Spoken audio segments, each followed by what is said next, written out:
Right, when you're laying a lawn, you've got to prepare the ground. It's all been dug over and forked over, trodden and compacted, which is really important. And what we do is we first go over, yeah, this one's a Bulldog metal rake, good shaft, nicely pushed in at the top, and then clipped in with a clip over the top, and they use a very good English wood handle. Elm, I believe. I think I'll correct that, it's ash.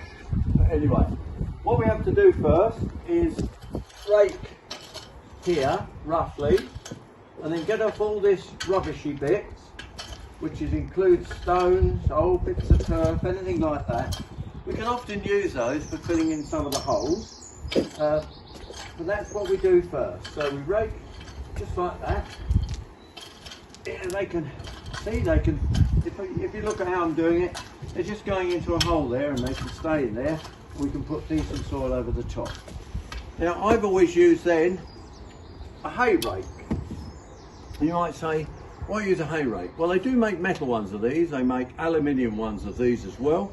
But this is a good wooden one that would be, who has hay and gathers hay with a rake anymore? No, landscapers use it. So what we do now is we go over again, and you can see that because it's wider, it's making a different effect on the ground.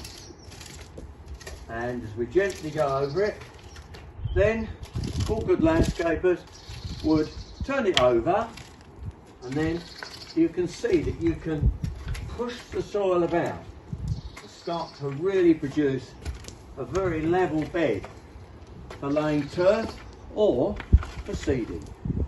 And that is how you get your grass sorted. The most important thing when doing seeding or turfing is to get the level bed correct.